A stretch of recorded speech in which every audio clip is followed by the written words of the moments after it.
Less than 2 weeks to go until the transfer deadline day approaches, and the rumours are starting to heat up a little bit now that West Ham have got a little bit of cash and we know we've got a little bit of money. Pedro Obiang has left West Ham and joined Sassuolo for a fee of approximately just over £7 million. Since leaving West Ham, he's probably had he's done his goodbyes and stuff gone, so he's probably had the biggest impact at West Ham in the last 18 months since he's got here. It's his goodbye. Yeah, do you know what? It's a bit classy. I think for so long, players sort of pen their obituary, not obituary, but their farewell message is done by the club. So the club will release a statement. So in this instance, they might say the club would like to thank Pedro for blah, blah, blah. He'll be remembered for his goal against Tottenham and so on and so forth. And then at the end of that, the player will say, I'd just like to thank all the fans for my time. They've been supportive. And it's platitudes. It's meaningless shite, isn't it, really? But why not just jump on and do a video? I really liked what he said. It came across as sincere. Sounded like he did care. And you sort of, when he turned around, he said, yeah, you know what, I'm going to come back for a game. And yeah, I think he will. You know, I think he's just a nice guy, isn't he? And I think that came across in the video, really. Winston Reid's testimonial, Obiang will return. I'm calling it now. You're remembering this in about 3 years' time when Winston Reid's contract comes to an end. Remember this, Pedro Obiang will walk up at Winston Reid's testimonial. But the difference with Obiang and everyone else's goodbyes, as you said, it sounded sincere. And I think it was. You can believe it. You can buy into it and think, you know what, he actually means this because of the manner he's left the club, the way he's been for the last 12, 18 months when he's been trying to get out the club. And he says, goodbye, I've loved my time here. Actually, you think, you know what, you probably have. You actually believe him. Anyway, that's that done and dusted. News today, Jordan Hugill has finally left West Ham United. Only for the next season, though. He's away to QPR. And it depends where you believe, but roughly half his wages are being covered by QPR. But we're still picking up the other half, Gonzo. What do you make of this? It's a loan. What do you make of it? Well, I think it works out for all concerned, really. He's not got to hugely uproot. He's only going from East London to West London. They're a good club. QPR are a good club, and he should, but not so good that he won't be able to get in the team, if you know what I mean. So they're probably at the right level. And Tony Fernandez, of course, owns QPR, and they're joint owned, I think, by Bernie Ecclestone and a few other people who are some of the big Formula 1 owners. So they're not going to have a problem paying his wages. I think if we'd have I think it might work. Here's my theory. I think if we'd have got rid of him totally off the books, we probably would have had to pay him his loyalty payment, which was $2.5 million or whatever it was, or pay his wages up, £2.5 million, whatever it might have been. I don't think we'd have got much more than that for him. So we may well have he would have gone for free, but been off the wages. There is a slight gamble in this, but we cover half the wages. So we've saved whatever, 15 to 18 grand a week on the wages. But if he does score goals and he does perform at QPR, he may actually become a £5-6 million player. And then at the end of the loan, then he's we can ask a transfer fee for him. So it may well work out. See, I disagree with you. I don't think this is a good move for West Ham United. It's an okay move for Hugill because he's still getting paid the same as he was a week ago, so he's still getting his wage. I think West Ham would have been better off just letting him go on a free transfer, saying to QPR, look, you're going to have to give him a £2 million sign-on fee, but you don't have to pay us. There's no transfer fee here. Let's just, because we are still going to have to pay him 15, 17 grand a week this season for playing for QPR. We're still having to stump up, what's that, $750,000 or something? We're going to have to pay out for. So all this money we've just saved on, Marcus Brown leaving, or, that's Marcus Brown's wage and transfer fee gone because it's gone on Jordan Hugill to play for QPR for the next 12 months. Now, I know we would have had to pay him off for his contract and stuff, but that's where I think you just have to accept we've made a massive balls up by getting him in. David Moyes is also accountable, so is David Sullivan. David Moyes doesn't sign the transfers off. It's David Sullivan that signs it off. He shouldn't have approved the transfer, and David Moyes should never have ever gone there, right? So let's forget the mistake. But we can not fix the mistake, but we can get rid of the mistake by just letting him go on a free. Instead, we're now, your theory is right. If he does ban him in, he is a £5-6 million player. But what happens if he's crap? What happens if he doesn't play very much at QPR? He's then worth nothing. He's worth peanuts next summer. And he's on a 40 grand a week contract at West Ham. He's still got another year to go. So no one's going to want him for any money. No one's going to want him for 40 grand a week either. I think we would have been better off just say, look, go find yourself a new club, free transfer, we balls this right up. You're 27 now. His next move's massive. His next move was massive for the sake of his football career, if you like.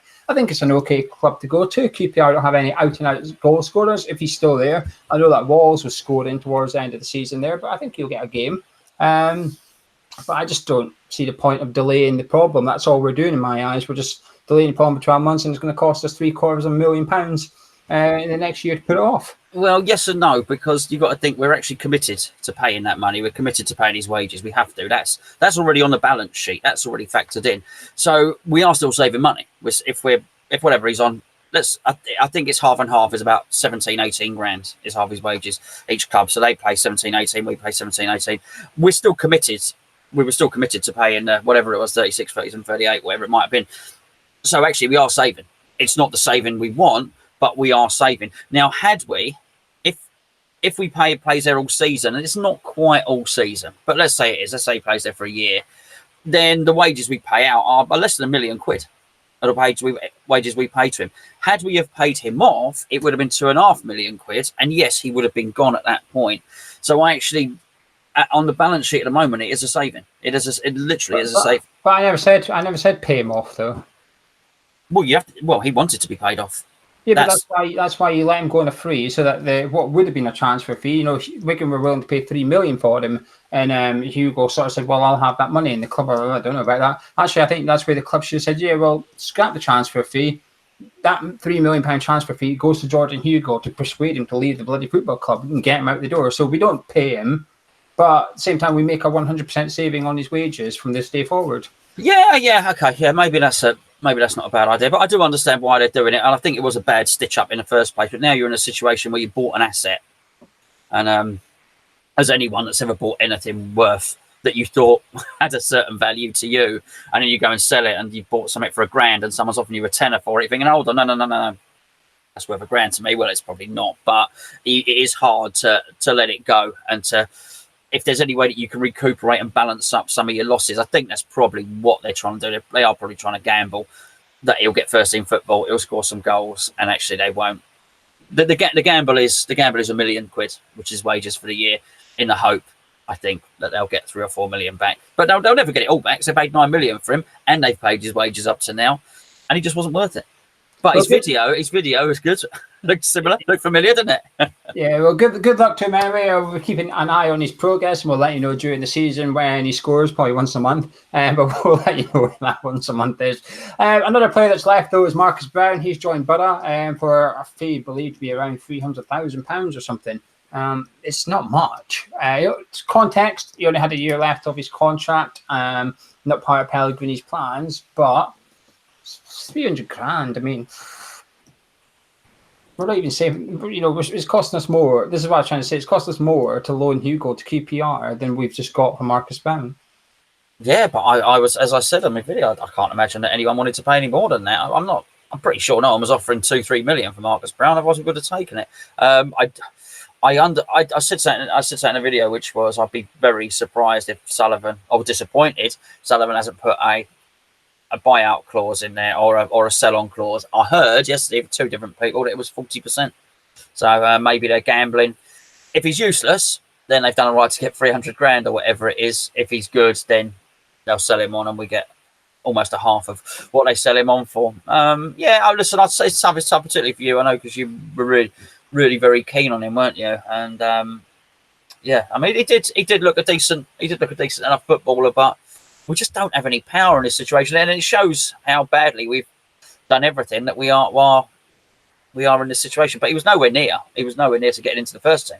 Well, the position he plays is what we've got too much players in that position, really, and we've got some younger players that are just as good as him, and Nathan Holland, who's a couple of years younger than him and stuff. So it makes sense. I'm disappointed to see him go, because he's the type of player I like.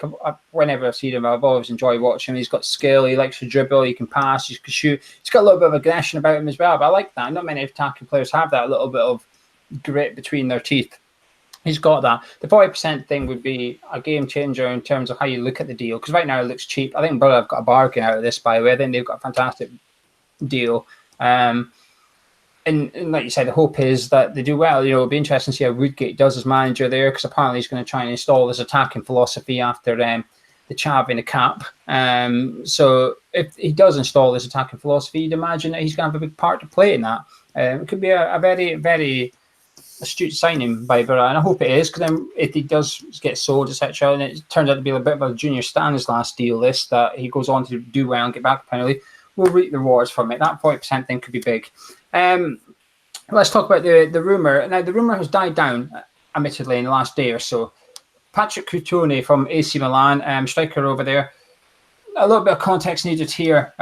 2 days ago, over in Boston, Milan are over in Boston right now, he got taken out of training. He went into training, 10 minutes into the training session, out you come. And I think it was today, he was spotted in Milan's airport. So he's back in Milan because it's believed he's heading to Wolves. It looks like he's going to Wolves. Transfer fees are around £16 million, plus potential add-ons, etc. But West Ham were linked to him.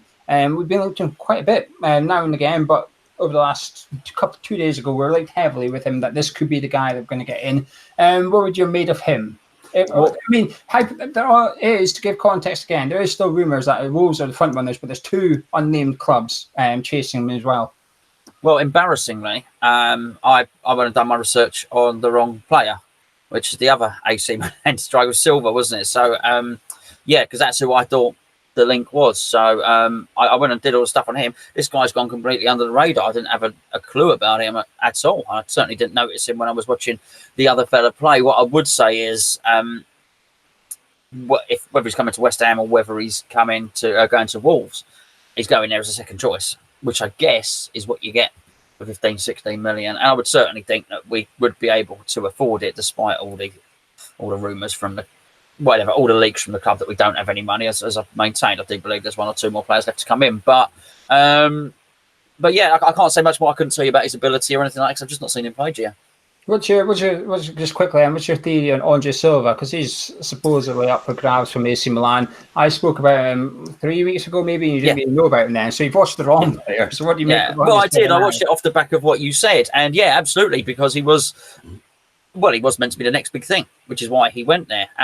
He looks very skillful, very comfortable on the ball as well, which is somebody that I always like those technical players. So looks like he could stretch a defence as well, mate. If we could get him in, and he was happy to come in to play almost second fiddle to Haller, or maybe when we're struggling in the game to come on as his partner, that was something I would very much like to do. I couldn't say whether I prefer him over the other ones. I don't know. I've not seen the other one play. I think Cutrone, I've already had my say on Andre Silva. I think Cutrone is a good player. I think he was just unfortunate last season. He didn't score much last season. I've seen someone say he scored 3 league goals in 36 appearances, but the thing is, he only started about 12 of those games. I mean, the other 20 odd appearances were off the bench, because at the start of the season he was up against Higuain, and then for the second half of the season he was up against Piatek. So he was always just behind a top striker at the club. Gattuso did not great. He didn't do too bad at AC Milan, but he did do great. And there's a lot of people believe that he was sort of like a repercussion of Gattuso's style. They only played 1 striker, so he couldn't really get in ahead of Piatek. He's a bit like Hernandez. I think he's a bit like Javier Hernandez, to be honest with you. He's got that finisher about him that he can score from different angles, and he only takes 1 touch, 2 touch, and some of them are scuffs. So you'll just hit it and it'll scuff, and it'll go in. But you need a striker like that. You need a striker that doesn't care how it goes in. None of this fancy stuff. None of this, camera finish type thing. Just get the ball in the back of the net. He's got that about him. He's very good at finding positions in the box as well. I've watched a little bit. AC Milan's probably the one Italian club I've watched the most of, if any. I don't watch much Serie A, but I don't mind watching AC Milan. And I'd say he's like a taller version of Javier Hernandez, to be honest with you. And I do think if Hernandez left and we managed to get him in, I think he'd be a good signing. I think he'd be a good signing for Wolves as well. He does look like he's going to go there. Good player. 60 million. It's fair, because the season before, when Montella was the manager, I think he scored 18 in his first full season in Serie A. That's big. So if you can get that out of him, you'll double the value on the player just like that overnight. I hope that there's truth in that we are one of the unnamed clubs. I can see why we're going for him, to be honest with you. 16 million, I'd say that's top. top. That's like all our money scraped together kind of thing, and that we're going to go in for if we do go for it. But another player we're being linked with today, which you will not have heard of, just so you know, the link to Cutrone's profile and the next player's profile is in the description. Someone requested it earlier in the summer. I've been doing it, so go click there if you don't know these players. The next one you will not have heard of until today, Welbeck Hassaini. He's an 18-year-old attacking midfielder from Nancy. Have you ever heard of him? No. No, me neither. So we're not going to discuss the player, but I'll just tell you about the deal. It's come out today. Now, he's actually out of contract. His contract's expired at the end of June, so he's still looking for a new club. However, whoever signs him will have to pay compensation to Nancy because of his age.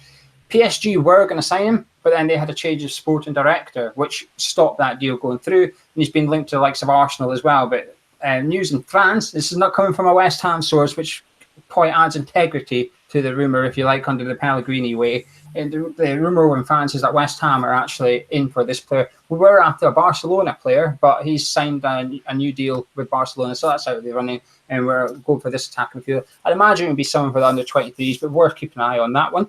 There's another couple of youngsters, but I'll talk about them in a second, because Gonzo, the rumour of Michail Antonio to Crystal Palace is back again. Zaha has obviously been linked away to Arsenal very strongly. That looks like it's going on the back burner a little bit because they're now going after Pepe by the sounds of it. But Everton are now in for Zaha. And if Zaha does go as expected, Roy Hodgson's already said that Zaha's dealing directly to the chairman of the football club. If the manager's not included in the equation, that's a bad sign. that means he's going. So assuming Zaha leaves Crystal Palace, it sounds like Antonio's his number one target. And I have to say it makes complete sense why Roy Hodgson would want Michail Antonio. We've discussed this numerous times, but as always, circumstances change since we last discussed it. We've signed Fernald, we've signed Allaire, Yarmolenko's back. What's your thoughts on this? Well, I don't want Antonio to go. I said earlier, when I did a video earlier, that I thought if we got into a situation where we were drawing a game or losing a game with the team that we started with against Fulham yesterday, and he was looking for a goal, I thought Manuel Pellegrini would bring Antonio off the bench before he brought Yarmolenko off. So that's where my standing with Antonio is. I think he's a really good player. I think he looked very good against Fulham when he played in the second half. I think he's proven to score goals in the Premier League. And whoever we get, he would have to be replaced. What I don't want is to lose Michail Antonio and then for us to say, well, that's all right because we've got Yarmolenko and Diangana there. Because if we do that, then actually we've weakened our squad quite substantially, actually, because he has proven as a Premier League player and a Premier League goal scorer, and also someone that will play, I was going to say striker, but even right back or left wing was play any one of these positions without complaint. So he's got a good attitude. We know that. I do not want to see him go. Yes, I understand the age thing and all the rest of it. But if we sold Antonio, whilst people knew how much we had to spend when, with the Maxi Gomez, with the Haller and all the rest of it, once they sell Zaha, people are going to know how much they've got to spend. We already do because they've sold Wan-Bissaka for 50 million. If they get their 60, I don't think they said they want 80, but if they got 60 million for Zaha, well, we all know they've got in excess of 100 million. That's clear. So we can sort of pull their pants down a little bit with Antonio. But I want him replaced. I want him replaced with a winger. So you go out and you get Alan Saint-Maximin or someone like that. You go out and get a really good player that can play wing. What I don't want to do is get that money and then feed that in to the striker. The striker has to be covered with other funds. What's the price? Because I know people are going to say, hang on, we don't sell Antonio. Listen, every footballer has a price. Everyone at West Ham United has a price. What's the price for Antonio that you would say, okay, fair enough, it's a good deal? I will give Marsa, but it's got to be the amount that we can get the replacement for. So I mentioned Saint-Maximin, let's say it was him. If he's going to cost us 28 million, then we need to sell Antonio for 28 million. And yes, he's 29. Would Palace pay that? Well, it doesn't matter what Palace would pay. Palace are going to be flush. And I do think Zaha is a very, very good player and certainly worth more than the 40 million that Arsenal were going to pay, because I think he's possibly the best player outside the top six. But they will be flush with cash, so we can ask probably a bit more than Antonio is worth. And I think, is Antonio worth 28, 30 million as a 29-year-old? Possibly not. But actually, I do think they'd get 3 or 4 good Premier League years out of him, would probably only have to increase his wages just a little bit because he's on 70 grand a week, so they could probably pay him 80, 90. So I think 30 million would be a reasonable price for both parties. I think 25 for me. And I think the thing is that at Palace, he would play almost every minute of the campaign. If he's fit, he would play. He doesn't have that guarantee at West Ham because of all the competition we've got and stuff. He might start against City, probably deserves to start against City. But he's one bad performance away from being dropped. At Palace, he'd get away with one or two bad performances and still play the third game just because he's the big signing. He'd probably be their main goal scorer, actually. If Zaha left, he'd probably be their top goal scorer. I think he'd be a fantastic buy for Crystal Palace. This is where I've been saying for quite a bit. I've been saying to you, who we're going to sell. I feel like a big player would have to leave West Ham in order to fund the next stage of Pellegrini. I do wonder if Pellegrini would be tempted to cash in, actually. And I wonder if Pellegrini might think, you know what, I can go out there and get quite a decent bit of player for 25 million. Fornals was 25 million. And if you offer Pellegrini Antonio Fornals, we all know what you just say. I think most West Ham fans would agree with Pellegrini and say, you know what, I'll have that guy, please. And this is where Pellegrini, who's the loss, might have sort of a replacement in their back of their minds lined up for less than 25 million. They might think, you know what, we could go get that guy, improve the squad. We'll have a little bit of cash left over to put towards getting a second striker in and stuff. I wouldn't be disappointed if Antonio left. I wouldn't be disappointed if he's still here when the transfer window shuts. I'm quite on the fence with Antonio, actually. He's a good player, but I do think there's better out there for the money and stuff. Is he? Listen, if he played in the Bundesliga or something, is he worth 25 million? I don't think so. But because he's played in Premier League, he's proven in Premier League, he's scored goals in the Premier League, he's worth 25 million. I think that's the market rate. I'll tell you what, Palace will want to get a wiggle on because there's not much time left in the transfer window. And the closer you get to deadline day, the price goes up. It's as simple as that. It's £25 million today. You ask me next week, I'll probably be saying 30 because there's only 4 or 5 days to get someone else in. The price will go up and up. So you've got to get a move on. Musa Marega has been linked to West Ham United again. We're not going to discuss that because it's £27 million. We probably ain't got £27 million. But he's been linked. Danny Welbeck, that's the other name that's been bandied about. Can I get your quick thoughts on Danny Welbeck? He's free, no club. Okay, well, not at 100 grand that he was on at Arsenal. He would have to take a deal as a player with a history of injury. And West Ham need to start structuring deals around that. If we were to, the thing with the Antonio one is it would probably feed into that because we are a homegrown player down at that point. So if we go out and we actually look to buy another winger for the same money we get for Antonio, it's unlikely that winger's going to be English. Would I like us to go out and get Nathan Redmond? Yes. Will we? No, because Southampton will just say no. So we've got to go. We're probably going to get a foreign winger, which means we've got to bring in a British-based player. So actually, you may well find that someone like Danny Welbeck I'm not sure he will sign as a pay-as-you-play, but give him a season on something like that. And with an incentive that I wouldn't mind. Danny Welbeck on a 3-year contract at 100 grand a week, not a chance. It doesn't really get my juices flowing whatsoever. You know, he's Andy Carroll. He's Arsenal's version of Andy Carroll. Oh, he's good when he's fit, but the problem is getting him fit and keeping him fit. And we've already got enough of those players. You know, Ryan Fredericks is going to look like he's potentially the next injury-prone player at West Ham. You know, we all know Jack Wilshere. You know, on Saturday he had that tackle against Fulham where everybody sort of winced and he was limping around. And the worst thing is no one had a stream, so all we heard was Jack Wilshere struggling a little bit, and then that was it. No one could see. Someone was like, "Oh no, what's going on?" So the thing is, we need to get away from all of these. We need to get away. I would rather take a punt. I would rather take a complete and utter punt. I can't even give you a name because it would be someone I've never heard of. You know, someone out the French second division or something, top goal scorer in French second division. Go get him if you can. I'd rather just take a complete random guess and hope that it works. And if it doesn't work, we go, oh well, because it was the same. Actually, it was a more educated guess than having an injury prone. I'd rather rely on someone stepping up than rely on someone remaining fit, if that makes sense. Okay, I'd rather than that take a chance on someone's ability than someone's fitness, because you can control one, you can train it, you can coach them, you can do something, you can adapt your tactics to help that player. But what you can't do is fix someone. You just can't, especially Danny Welbeck. He's at the end of his career now. He's got 1-2 more moves in him, then he's going to be playing for a League One club. So no, I don't want Danny. Well, what you said about homegrown players is interesting. Just so people know, at the minute we've got 24 players in our squad. We've only got one space, and that's going to be a striker probably. After that, if we sign anyone, it means we have to leave someone out the registration. The homegrown players, as Gonzo just mentioned there, we're at the limit. One leaves, we've got to get another one in. So that's going to play a big part, hence why we're probably struggling a little bit. We've also been linked to Traore, the Lyon striker. We want him on loan, but his price tag's around about £35 million. I can't see this happening at all. It would take something extraordinary for West Ham to pull off a loan signing of him. He's been linked to the likes of Spurs as well. Very good player. He's brilliant. He's fantastic.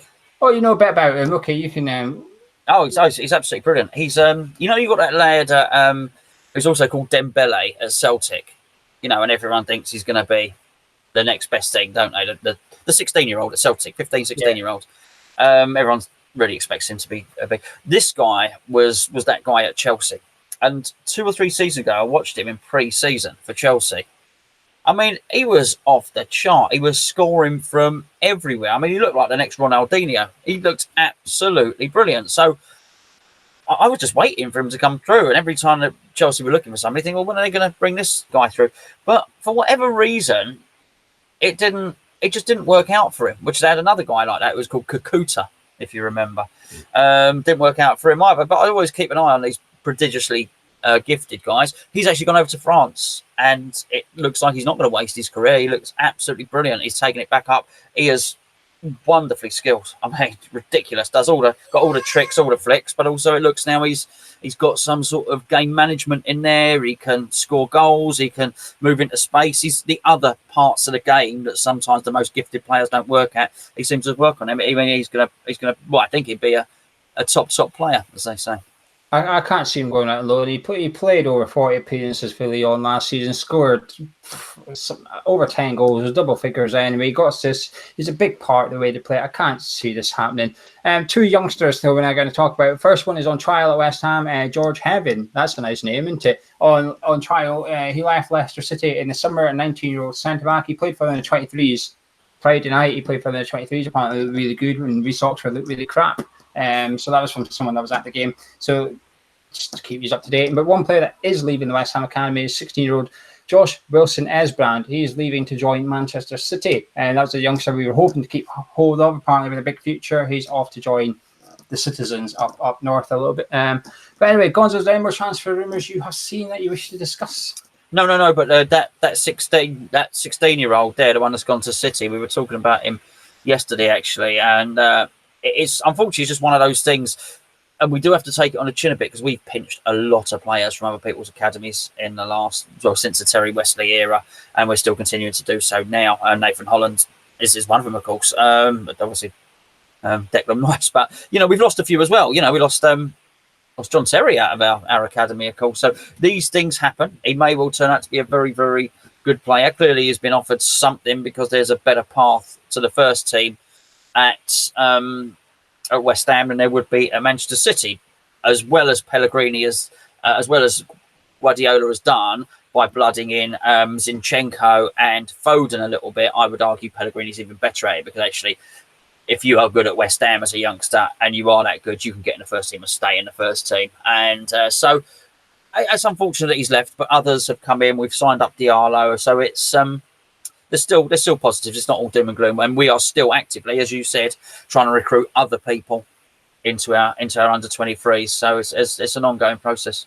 I think it's actually good to go for. I don't know who George Heaven is. Never heard of him. But he's 19, good age. But I think it's important that we go after a centre back. I actually think a centre back is what we're lacking. We've got Johnson coming through, we've got wingers coming through, we've got Coventry, Powell. We don't have a centre back sort of coming through. There is that. I'm not going to try and pronounce his name. There is that. He's probably about 17 years old now. Centre back that's really, really good. But he's 17. You don't want to heap that pressure on him. A 19-year-old is probably what we need. Fulham's the best example of it. In when we played over in China, Declan Rice is having to go into centre back because we don't have a youngster travelling with the first team because Pellegrini and that obviously don't see someone good enough to step up. This is where we're missing out a little bit. There's an opportunity there for someone in the under 23s to go around on pre-season and get half an hour here and 20 minutes there, just filling in for when the first team need a rest and that. We don't have one. So I'm glad to see us targeting a centre back, because I do think we're missing someone that's capable of sort of stepping up into the first team and stuff. But anyway, that we'll leave it there. That's all. One other thing. We got a fantasy football league is up and running. But you don't know the code off the top of your head, do you? I don't know the code off the top of your head, but it's on hammers_chat on Twitter. If you go and have a look there, or pop it on the bottom of this video as well. So yeah. Have you got your phone? Have I got my no, not on me. No, sorry. Oh, rubbish. Well, it's on the forum as well. If you go on the forum, hammerschat.com, when people talk, there's a topic called Fantasy League. If you go to the last page of that, it's there. It starts with a 7. It's something like 7TG. I've tweeted out as well. I'll tweet out again. So go check Hammers Chat tweets. Even if you're not on Twitter, you can still read them. Twitter.com/hammer_chat. Link is in the description as well. Click that. I'll do a tweet and I'll pin it to the top of Twitter for the next couple of days, so you can all get involved. I have got it. I've got it up now. I'll read it out now. It's K7R1KP. That's K7R1KP, and it's just called the Hammers Chat League. You don't need to say it twice. They can rewind it a little bit if they don't quite catch it the first time. It's K7. Sorry, Joe. You're not. Thank you for joining us on this video. We'll be back Tuesday night, 8:30. It's for a Hammers Chat video, not a West Ham night video, a Hammers Chat one. We need your help if you can, because we're going to keep the video up for a couple of hours and delete it. So pop along Tuesday, 8:30. We're going to try and do a cup of tea video on Wednesday night as well. We play Hertha Berlin at 5 p.m. We're going to do a cup of tea afterwards, and then we've got the Bilbao game on Saturday, so there's loads of content coming up. Drop a like on the video if you enjoyed it. Let us know your comments below. The Danny Welbeck one, I'm actually interested to know if people would take a risk on Danny Welbeck. Would he do as the extra striker for you? And if any other transfer rumours you've seen, let us know. Subscribe if you're new around here. Myself, Gonzo, and a few other people from Hammers Chat. We'll catch you in a little bit.